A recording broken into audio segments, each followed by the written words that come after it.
Gateway Gamers podcast. Hello, everybody. Welcome to the Gateway Gamers podcast. My name is Bryan Marvel, one half host of the Gateway Gamers podcast. My friend and co-host RP is out. He traveled all the way out there to LA to support the writer's strike because he thinks he is a fellow writer because he barely writes for this podcast. So we're going to do the best we can without him, which I'm sure will be just fine. Speaking of traveling, today is Sunday, August 6th, so it's the last day of Gencon, which is the biggest convention for board gaming out there in Indianapolis. So some of you may be listening to this on your way back, and if you were there, I hope everyone had fun. A lot of people reached out, asked if we were going to Gencon, and honestly, conventions are just not my thing. I don't think RP would have any interest in kind of going out there. The only reason I would want to go is to see you guys, to meet some of you guys, meet some fellow influencers and media people. I think that would be the most fun. I saw videos of the herd of people going into the entrance of Gen Con and just how crowded it is, and it's just not my scene. It just never was. I don't like conventions. I don't need to be there. Most of those things that are there will be available, so I don't need to be there. And I just don't like traveling, so I'm not going way out there. If I'm going to go to a convention, Unplugged, was it PAX Unplugged? In December is right in Philly, 20-minute drive for us. We'll probably be there if you want to come hang out with us. But some big news out of Gen Con was Wednesday. Some thieves made off with $300,000 worth of magic cards, it's being reported. So I'm kind of like not surprised at this point because that this stuff doesn't happen more. So when I lived in Philadelphia, I worked for my friend's comic book shop, and we would do the big Wizard World convention, and I would help him out with that, set up for that. And it kind of was what I imagine like this is. It's they bring all your stuff in, you bring the truck in, whatever. I'm sure a lot of people had to fly stuff out. And then Teamsters would kind of move everything and set it up.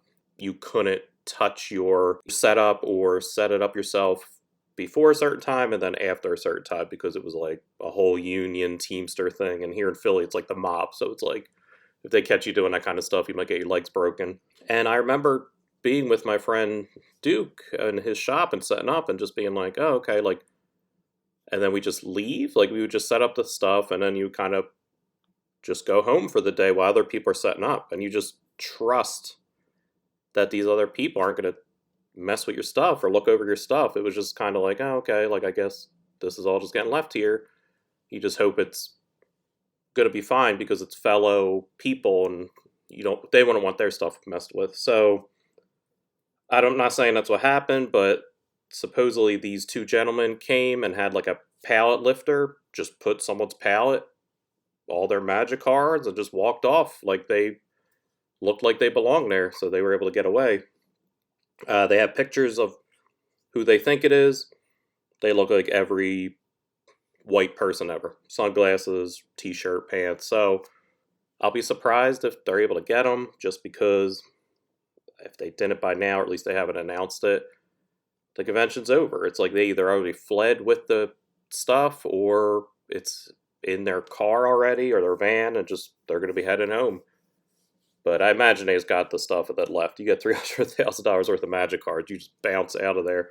Again, whether or not they were meant to be there, I don't know. It hasn't come out if they were, again, Teamsters, if they were other people setting up, if they were just people that happened to wander in. But, I mean, if you have a pallet lifter, you either know what you're doing or you were working.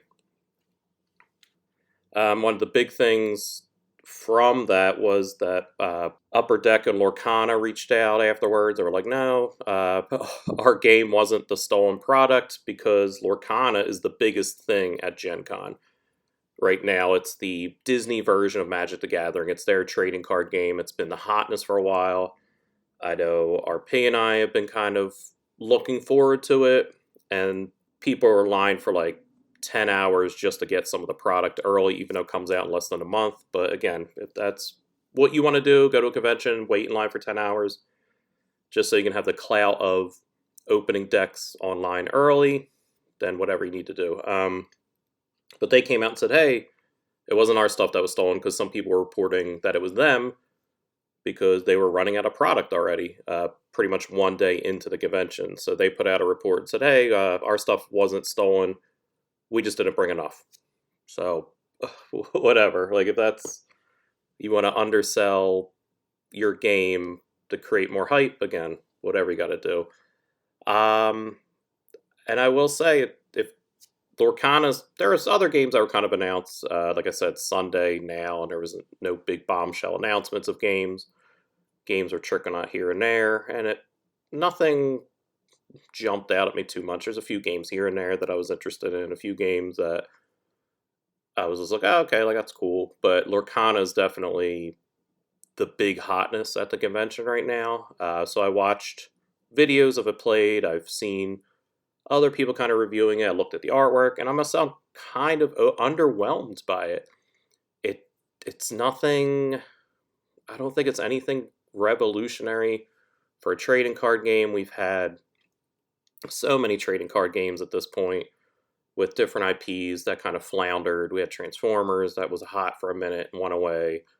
Digimon was huge for like a couple months. It's still around, but I just feel like no one plays it anymore. It's just Magic, Pokemon, and like even Yu-Gi-Oh is just kind of like there at this point. It's just been around forever. That still has legs. I'm curious how Disney Lorcana is gonna do. Right now, it's the hotness. The IP is there, but gameplay, it's whatever. It's just another trading card game. I know they had a big lawsuit from, I think from Upper Deck. I think Ravensburger's putting it out. I keep messing it up. Ravensburger is putting a game out. I keep mixing up Upper Deck because Upper Deck was suing them, saying that someone who worked for Upper Deck on one of their games went to Ravensburger and stole the whole design. I don't know what he stole because it looks like any game ever. It looks like Magic. It looks like Pokemon. It looks like Yu-Gi-Oh. Like it looks very similar to everything else. I don't know. I wasn't as excited after kind of seeing it played. It's just very generic. That being said, RP and I will buy starter packs. We will review it. We will cover it because we're IP junkies. We do love an IP. And it's going to be the hotness. So if we can get a hold of it, I'm going to try. But it's probably going to be hot for a while. I did reach out to Ravensburger at one point, and I was to try to get early access, and this is a long time ago. So I reached out to them and just kind of like basically begged, like just, hey, please help us out. No response, nothing. They put up a content creator link to kind of, again, plead your case on why you should get early. Nothing, radio silence on their end. I haven't really seen too many people early reviewing it, so I don't know if they send it out and there's just a do not talk about till a certain date type of thing going on. But not for us. There's no Gateway Gamer love for Ravensburger, even though we've shown them plenty of love. However, I'm going to shift to a company that has shown us love from the beginning, is Stonemaier Games, and Jamie Stegmaier over at Stonemaier Games has been a big supporter of us. He runs a program that kind of helps out us smaller content creators, where he'll reach out and offer us a list of games to kind of cover. It's great. If you don't know Jamie Stegmaier, I really suggest following him on social media. He's very much out there. He's always posting videos, going live, just kind of going over how he creates games, a lot of behind-the-scenes stuff that's really interesting that you kind of don't see from other publishers, from bigger ones. And just a nice dude, just kind of always putting up cat pictures on Instagram, which I appreciate. Breaks up the monotony of just him promoting games. So I really suggest following him, Jamie Stegmaier, Instagram, and all the other socials. Just a great dude. And his company reached out to us, and we chose to review Rolling Realms. So Rolling Realms is a roll and write, which isn't one of my favorite type of gaming. So roll and write is a style of game where you use a pencil and paper to kind of write what you're doing, kind of track your results depending on the game. The newest kind of incarnation of that are these roll and write games where they involve erasable boards and erasable markers to kind of tally everything. It's a neat thing, but they're usually just smaller games, games that I don't get to the table a lot, games that I don't play a lot. So I was very curious about this. I was like, okay, I know Stonemaier has a great gaming system. I know they have all their games have a solo variant, which I'll talk about. So I was like, you know what? Like, I think this would be perfect for RP and I. This is a perfect game to kind of introduce. It's a very gateway game. So I'll give you some stats. So Rolling Realms came out in 2021. MSRPs for about $19.99. 1 to 6 players, plays for about 30 minutes, ages 14 plus. Designed by Jamie Stegmaier and published by Stonemaier Games. So one of the neatest things for me about this game is it was designed during a pandemic. Jamie Stegmaier wanted to create something that you could play over Zoom with multiple people. He has a bunch of videos up that you kind of learn how he designs. Again, very behind the scenes. I like seeing how games are designed. So he would have like version 1 and version 2, and you would meet with him weekly and log on and like see his process, and then also play with him because you only need 2 dice. I think you could, at the time, you could print and play a very basic version of this game.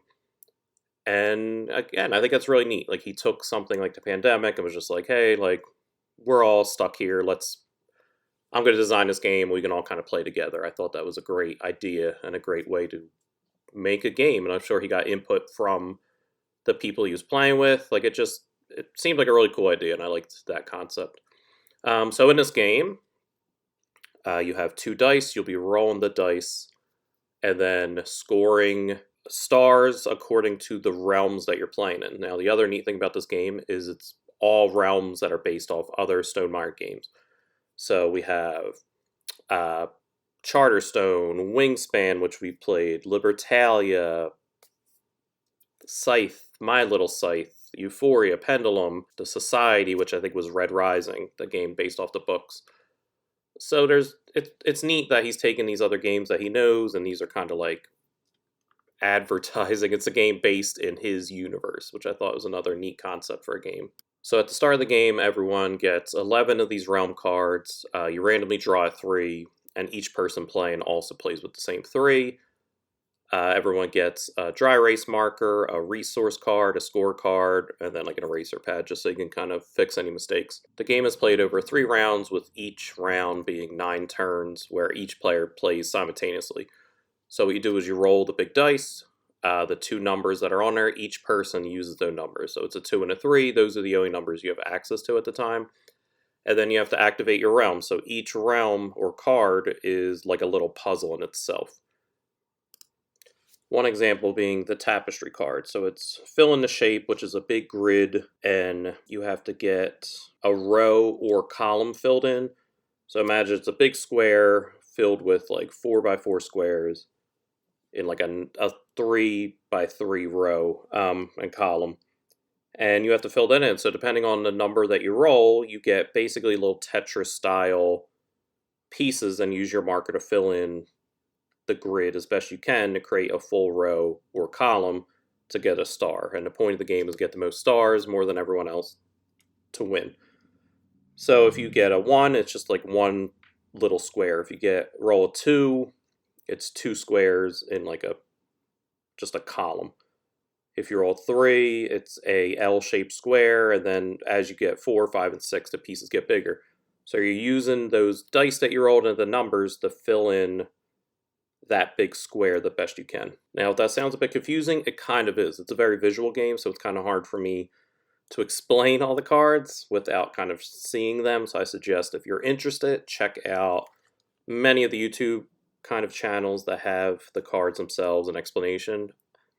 They are a bit confusing. The rulebook does a good job. The cards themselves have rules on them, but it's still just like a little fiddly to kind of figure out exactly what they're asking for. So I myself just looked up YouTube videos that broke it down. Once I knew what to do, it's easy. It's fun. It's like a fun little puzzle. So like I said, you have 3 of these cards in front of you. You're rolling the dice, and you're solving these puzzles to try to get the most stars. So you only have 2 number options between the 3 cards. You can only use 1 number option for 1 card. So if I have Euphoria, I can't use 2 of the dice on the 1 card. I have to pick 2. Now, if I have dice that don't fit the card, you have another card that's your resources, and you get pumpkins, hearts, or coins. So what they can do is you can put your numbers from the dice there to kind of gain resources to help you out. So if you get like 2 of the pumpkins, you can adjust the die value plus or minus 1. So if you roll 3, you can make it a 2, or you can make it a 4, depending on what you need. Now this is where your actions don't affect everyone else. So everyone has their own kind of cards for resources. So if you rolled a 3, you could be like, well, I'm changing it to 2. It doesn't affect everyone else. They can't do that unless they also have 2 pumpkins. Now if you have 3 pumpkins, you can adjust the value by 1 positive or 1 negative again, but you can also use in a realm you already activated. So as I said with the other example of if I had this Euphoria, I could use both of my numbers on that 1 card where normally you wouldn't be allowed. If you have 2 hearts, if you roll a pair, so if you get 2 6s, you gain an additional 6 for that. So you can use the 6 on all 3 cards. If you use 3 hearts, you gain a die the same value as either of the rolled dice. So if I roll a 2, a 4, I can have an additional die that's a 2 or a 4. 2 coins, if the sum of the dice is rolled is 7, gain a die at the same value as the rolled die. So if you roll 7, it's 4 or 3, you can get another 4 or 3. That one I don't use a lot because it's not rare that you roll 7, but it's just like you have so many other resources you can kind of fiddle around with. That one coming up is just kind of like, okay. And then the other one is 3 coins. You gain a die value of X. So you can change it to a 1 through 6. So it's like you need a 3 for one of these cards. Just use 3 of your coins, you can turn a die. Or you don't even turn a die, you gain an additional die. And you can just use it to whatever you want. But to get these resources that are super helpful, you're limiting your turns of using them on the realms themselves. So it's a good mitigation of trying to figure out, I can gain these resources that can really help me, but I'm using one of my die to fill out a realm that somebody else is filling out. Because like I said, you're trying to play other players, because you're playing other players as they're playing, so you can kind of see what they're doing. After the 3 rounds, any of your leftover resources is worth 0.1 of a star. So if you have a bunch left over, it can add up to a star or a percentage. That's kind of it. Like I said, when you're playing the main game, it's fun, but it's just very like solo play in a group setting. There's no player interaction, so it's like the one kind of knock that I have against it.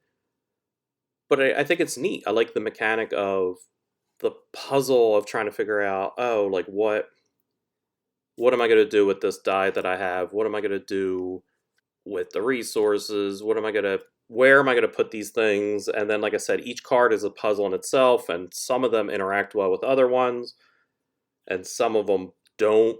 So it's kind of random that each game you're drawing 3.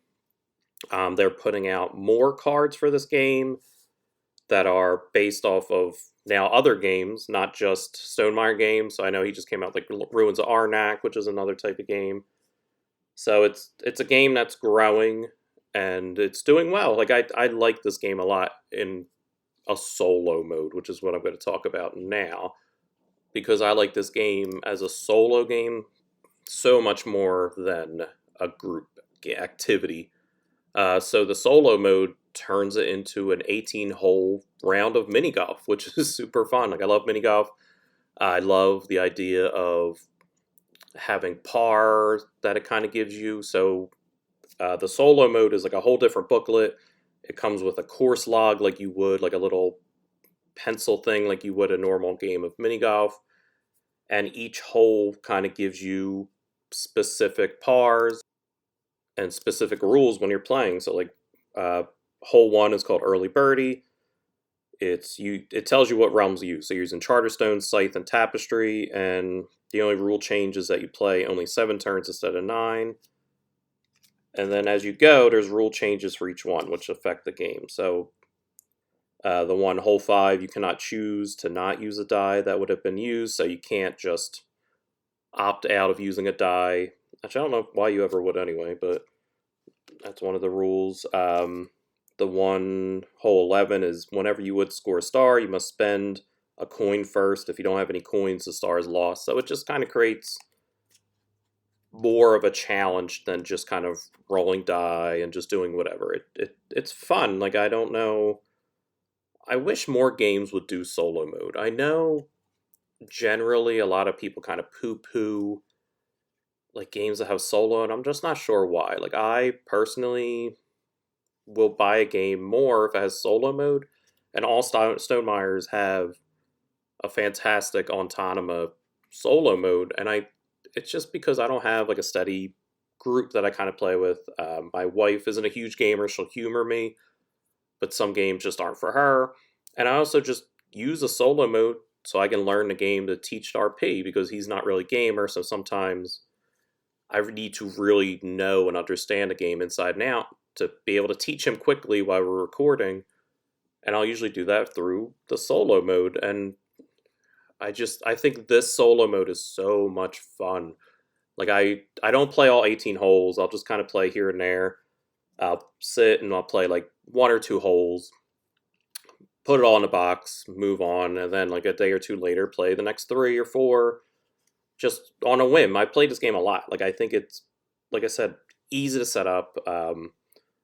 It's all great components. It just kind of it works, and I enjoy sitting there and like solving the puzzle of the three cards that they give you in a solo mode, and just kind of figuring out like, all right, do I want a pumpkin right now? Do I want coins? How will this help me? Where can I put this three? Can I turn this three into something else to create a four? Will that help me here? Like, it's a lot of thinking without it being hard. It's not a hard game by any means. It's just like a thinky little puzzle, like doing a crossword or some other little activity more than it is a game. So for that, I think if I had to recommend this game, I would, like, wholeheartedly. I think this is a great game and activity. Again, in a group setting, it's fine. You're basically just playing solo anyway. It's just you rolling dice, and then whoever you're playing with or multiple people just filling out their little cards. There's not much interaction, like, because I feel like you're just kind of thinking, so you're just rolling a die and then just filling it out. Just like, yeah. But again, a great Zoom game, which is what it's designed for. But as a solo game, I recommend this. If you're a solo player, if you like roll and writes, I think this game's fantastic. I think this will scratch the itch of that you love solo games, that you love roll and write games. It's a fun little puzzle to kind of do. And a price point, $19.99. Like I said a couple weeks ago, anything under 20 is basically free. So it's a free game. $20. It's portable. You can bring this to a friend's house. You can play this on a plane. The dice are giant. I've talked about how much I love dice before. They're big, clunky dice that sound good. They have a good weight. The components are great. It's for the few roll and write games that I've kind of played that used dry erase markers. These are the best. I don't know what brand these are. I almost want to reach out to try to get more from him to use for other things, especially as a teacher. I use a lot of whiteboard, and these are some of the best markers. They don't leave a residue. They're just great markers, and I would love to know where Jamie Stegmaier kind of got them from, so I can reach out to that company and buy in bulk for my classroom. But that's Rolling Realms. As I said, I think it's fantastic. I think it's a great puzzle. It's a great solo game. I would highly recommend it as a gateway gamer, and I think a little bit of a more matured gamer that's kind of played games if you like roll and writes. That's it for today's episode. Thank you so much for listening. Hopefully next week RP will be back from the strike. Hopefully he realizes that he's not a real writer, and those real writers out there kind of boo him out of there as a scab or whatever. I don't even know what he would be considered. And he'll be back joining us next time. Until then, thank you so much. Be sure to follow, be sure to rate, be sure to subscribe, all that stuff. I don't even know what it's called anymore. And check out our TeePublic store or Redbubble if you want to buy some merch. Help us out. And thank you so much, and see you next time.